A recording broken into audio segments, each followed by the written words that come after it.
Well, nobody's gotten to the bottom of 9/11. LIV Golf, a venture funded completely by Saudi Arabia, got in bed with this guy. I'm trying to do things all for the right reasons, and those 18 guys over there have done things that I don't agree with, and it's a shame that it's come to this point. While players like Rory McIlroy stuck with the PGA Tour, taking a moral stand. All right.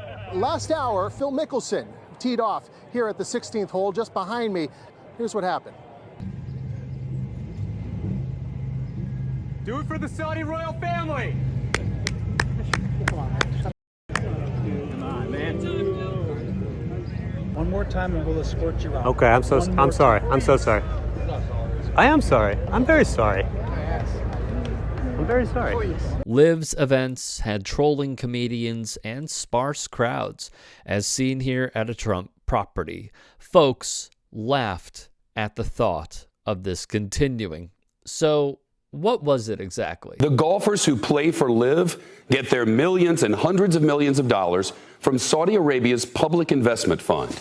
That fund is controlled by the Saudi Crown Prince, Mohammed bin Salman. In the end, it was viewed as a threat to the PGA Tour. LIV is the future of golf. With former golfer Greg Norman, who soured on the PGA, becoming CEO of LIV. The payouts were astronomical. I'm certainly aware of what has happened with Jamal Khashoggi, and I think it's terrible.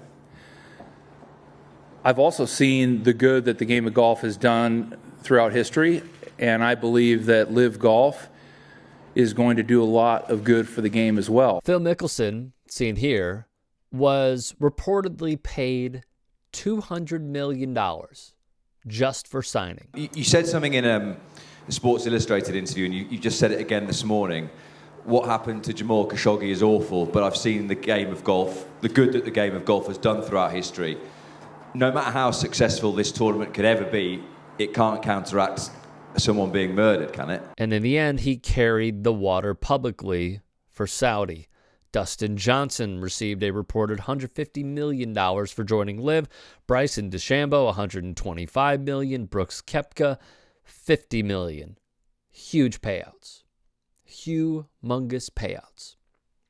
After the January 6th insurrection, the PGA Tour said enough is enough, and they pulled their events from being located and played at Trump properties. Thus, enter Donald Trump.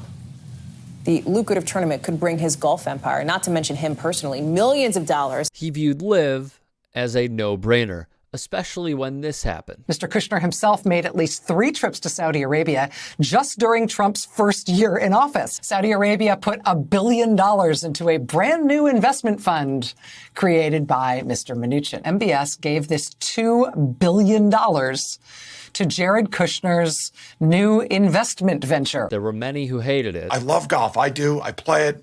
I love the PGA Tour. I love the Masters, love the Opens, love all of that stuff. I don't have to love this crap. I really don't. Yet one sticking point I haven't really seen being discussed is the following.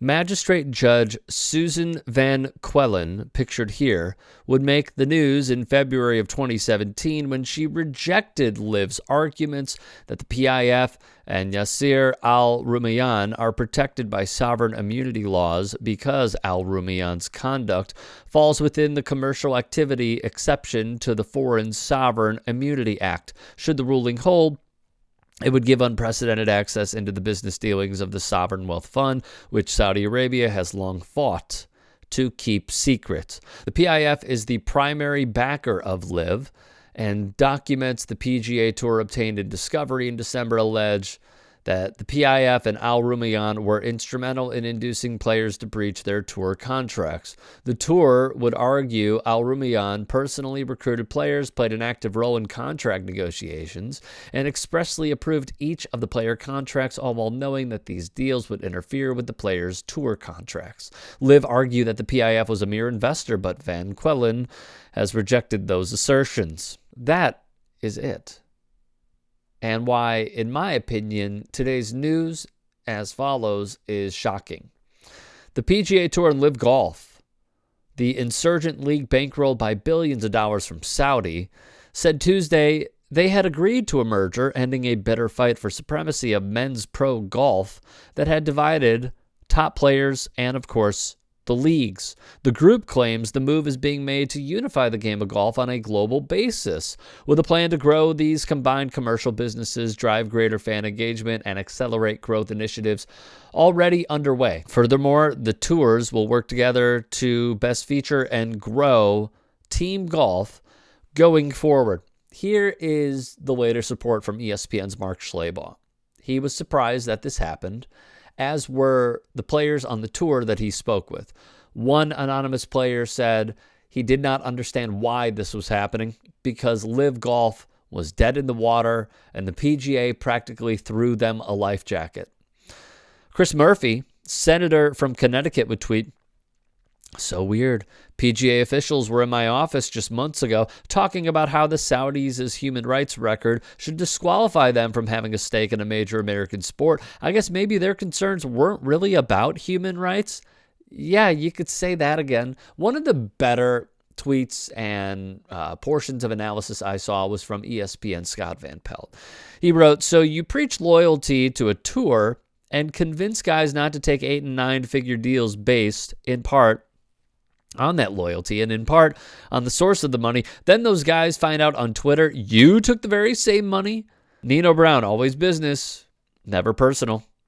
Saudi Arabia has effectively bought into golf's traditional ecosystem with the PGA and DP World Tours, clearly coming to the decision that they are better off accepting the Gulf nation's massive funding as opposed to continuing to battle against it.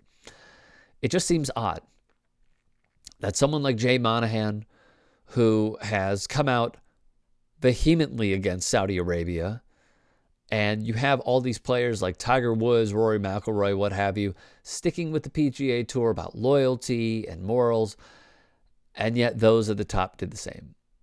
This is a shameful move by Monahan and company.